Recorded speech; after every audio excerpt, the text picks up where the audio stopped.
Mufti yawummula Sheikh Suleiman Kasolo Endirangwa yennyamidde olw'embeera y'ebijambiya ekyasa mu bitundu by'e Masaka ensangi zino gy'agamba nti eyongedde obunkenke mu bannayuganda. Ettemu erikyase kaakati abantu bali ku bunkenke ebuddu n'ewalala. Sheikh Endirangwa agamba nti kino kye kiseera buli munnayuganda okukwatira awamu okulaba nga balwanyisa ab'ebijambiya bano.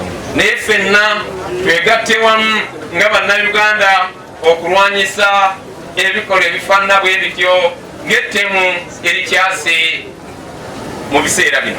Okwogera bino abadde yeetabye ku dduwa ey'omugenzi Haji Kassim Ssengoba ku kyalo Kiganda mu disitulikiti y'e Mubende. Edduwa yeetabiddwako bannaddiini ab'enjawulo okuli Sheikh Suleiman Lubega Guggwa n'abalala n'omubaka omukyalo wa Butambala Aisha Kabanda. Abantu ab'enjawulo batenderezza omugenzi Ssengoba olw'omukuulo gwe yaleka wamu n'okwagala eddiini ye n'asaba abantu okukolerera ejjana. Kitaffe abadde musajja mukozi nnyo, teyatuula n'alinda buliizi kumuwa. Omuntu akwagala ng'alina kyagenda okukulyako, waba talina kyakulyako ogwo omukwano tewakola ki?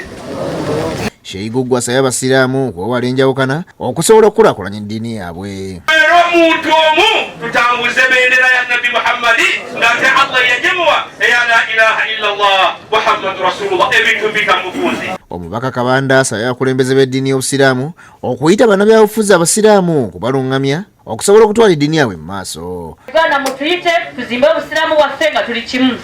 Mbakusaba abakulembeze b'eddiini mwegayirire Allah waffe atukyusizeemu embeera gye tulimu. Oluvannyuma abakulu b'ekika balaze abasiraamu omusika nga Ismail Yusuf wakati mu kumukuutira okuba omwesimbu. Balungamye bulungi mu buli nsonga yonna. Ekyo bw'onookikola tojja kufuna buzito ng'okulembeza Quran. Ettemu erikyase kaakati abantu bali ku bunkenke ebuddu n'ewalala. Tisan Mutyaba yakusakidde eggulu lino ku Lwabukedde TV1.